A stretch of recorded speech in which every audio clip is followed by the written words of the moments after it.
So Gulf దేశాలు కూడా నెమ్మది నెమ్మదిగా అంటే గతంలో లాగా ఓన్లీ ఆయిల్ ఎక్స్పోర్ట్స్ డిపెండెంట్ ఎకానమీగా కాకుండా ఇటువైపు టూరిస్ట్ హబ్గా మారుతున్నాయి, తర్వాత గ్లోబల్ టెక్గా మారుతున్నాయి. సో ఓవరాల్గా అది డైవర్సిఫైడ్ ఎకానమీగా మారుతున్నటువంటి విషయము అమెరికాకు మింగుడు పట్టడం లేదు.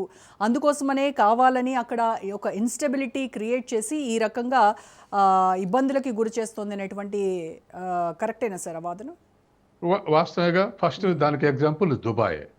అది ఇప్పుడు వరల్డ్ ప్లేస్గా గతంలో డెన్మార్క్, స్వీడన్, లేకపోతే టూరిజానికి న్యూజిలాండ్, ఆస్ట్రేలియా ఇట్లా అనుకునే వాళ్ళం.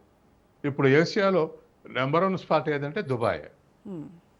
ఇవాళ ఇండియన్స్ మొత్తానికి కార్పొరేట్లకు కానీ ప్రామినెంట్ పర్సన్స్ అందరికీ దుబాయ్లో ఇల్లు కొనుక్కొని దుబాయ్లో ఉండేటువంటి పరిస్థితి వచ్చింది. చుట్టూన్న ఏషియన్ కంట్రీస్ కూడా గతంలో లండన్ని, యూరప్ని ప్రిఫర్ చేసే వాళ్ళందరూ కూడా ఇప్పుడు దుబాయ్లో సెటిల్ అవుతున్నారు. దీనికి ముస్లిం, హిందూ అనేది ఏమి లేదు, క్రిస్టియన్ అనేది ఏమి లేదు. అట్లా గతంలో లండన్కి ఏ క్యారెక్టర్ ఉందో ఇంటర్నేషనల్ సిటీ అని, ఇంటర్నేషనల్ నేషనాలిటీ సెట్ అవుతుందో ఆ క్యారెక్టర్ ఇప్పుడు దుబాయ్కి వచ్చేసింది. కాబట్టి దరిదాపు దుబాయ్ని ఫస్ట్ ప్రిఫరెన్స్ ఇస్తారు, లండన్ సెకండ్ ప్రిఫరెన్స్ ఇస్తారు. ఆ స్థితికి వచ్చింది.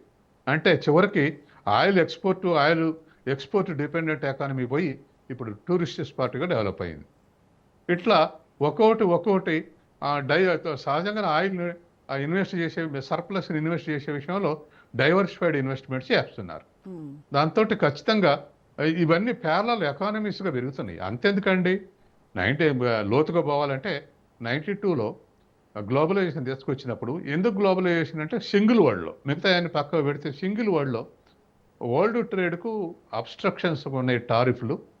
కాబట్టి టారిఫ్లు ఎత్తేస్తే ఫ్రీ ట్రేడ్ వల్ల అన్ని దేశాల ట్రేడ్ గ్రో అయితే వరల్డ్ గ్రో అవుతుంది అని చెప్పి తీసుకొచ్చారు. బలవంతంగా రుద్దారు, అగ్రిమెంట్ చేశారు, బెదిరించి సంతకాలు పెట్టించారు WTO మీద. అట్లా చేసి టారిఫ్లు అసలు మినిమం లెవెల్ పోవాలని తీసుకొచ్చి ఈ 25 ఏళ్లలో, 92 నుంచి ఇప్పుడు 30 ఏళ్లలో ఈ థర్డ్ వరల్డ్ కంట్రీస్ అన్ని గ్రోయింగ్ స్టేజ్లో ఉన్నాయి. అంటే చైనా అసలే నెంబర్ 2 స్పాట్కి వచ్చి డిఏ స్థితికి ఎదిగింది. వాళ్ళు 92లో ఎదిగినప్పుడు చైనా ఎకానమీ $4 ట్రిలియన్. ఇప్పుడు వచ్చే వరకల్లా $21 ట్రిలియన్.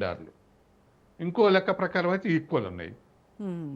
త్రిబుల్ ప్రకారం, పర్చేజింగ్ పవర్ ప్యారిటీ థియరీ, దాని ప్రకారం అయితే ఈక్వల్ ఉన్నాయి.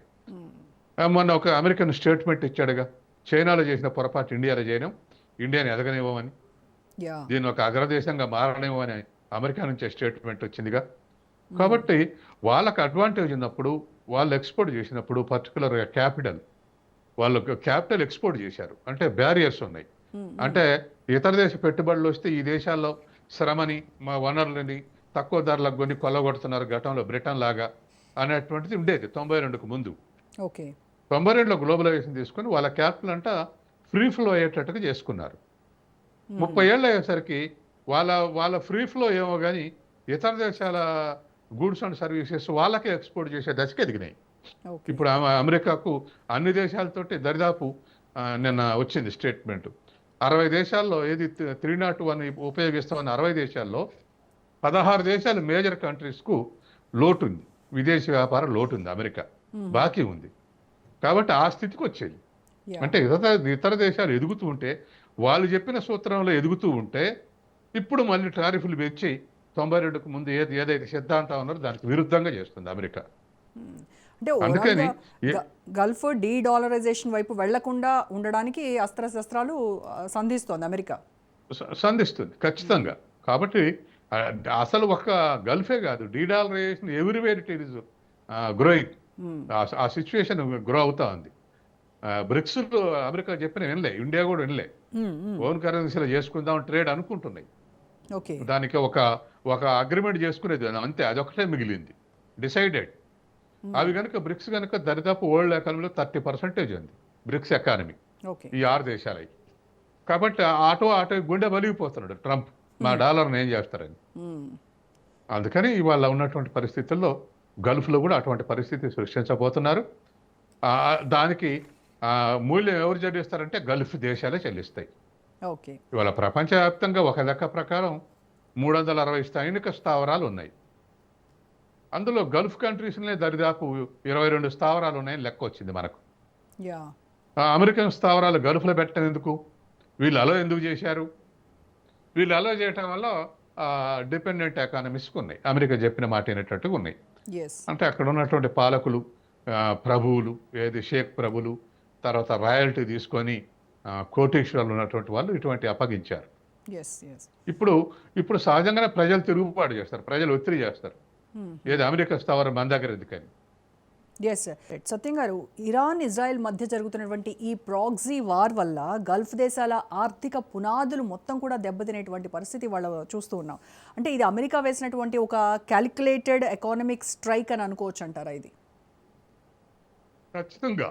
ఎందుకంటే ఇవాళ అమెరికా దగ్గర ఉన్నటువంటి ఆయిల్ వనరులు తక్కువ, కానీ రిఫైన్ చేసి అమ్మేటువంటి సప్లై చేసేది 22%.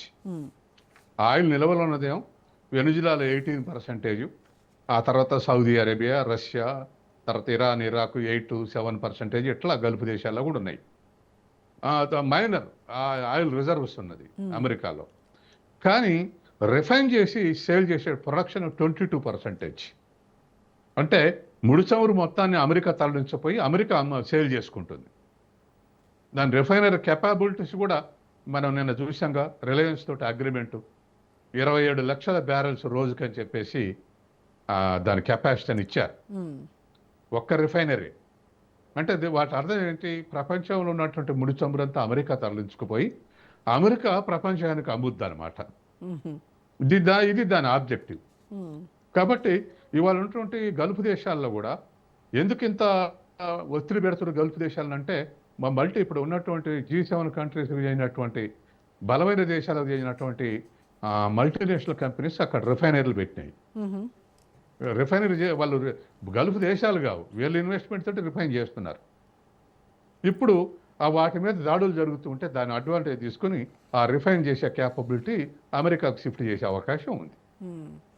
ఇప్పుడు మన దేశంలో డైలీ మన కెపాసిటీ 56 లక్షల బ్యారెల్స్, మన ఇండియాది. రష్యా అంతకు మించి సప్లై చేస్తుంది మనం ఒప్పుకున్న దగ్గర నుంచి. కరెక్ట్. అంటే మన కెపాసిటీ మేరకు మనం ఉత్పత్తి చేసుకుంటాం. గల్ఫ్ దేశాలకు ఉన్న కెపాసిటీ ప్రకారం గల్ఫ్ దేశాలు తయారు చేసుకునే స్థితిలో వాళ్ళు లేవు. వాళ్ళ రిజర్వ్స్ని వాళ్ళు బయట తీసి రిఫైన్ చేసుకునే స్థితిలో లేవు అవి. దాన్ని వాళ్ళ అమెరికా అడ్వాంటేజ్గా తీసుకునే అవకాశం ఏర్పడుతుంది. అమెరికా రిఫైన్ చేసి అమెరికా ప్రపంచం మొత్తానికి సేల్ చేసేటువంటి పరిస్థితి వాళ్ళ అమెరికా చేతుల్లోకి పోతుంది ఈ యుద్ధం వల్ల. కాబట్టి ఇవాళ ప్రతి దేశం నుంచి, ప్రతి కండిషన్ నుంచి అమెరికా గెయిన్ కావటానికి ఇవన్నీ కూడా అమెరికాకే ఉపయోగపడుతున్నాయి. తర్వాత గల్ఫ్ దేశాల యొక్క సైలెన్స్ కూడా దానికే ఉపయోగపడుతుంది. అంటే ఒక అభిప్రాయాన్ని ప్రకటించలేని స్థితిలో ఉంది. అవే కాకుండా ఇండియా కూడా ఇప్పుడు మనమే ఒక అభిప్రాయం చెప్పే పరిస్థితులు లేం కదా. కాబట్టి ఈ సైలెన్స్ మొత్తాన్ని తన అడ్వాంటేజ్ ఉపయోగించుకునే అవకాశం ఉంది.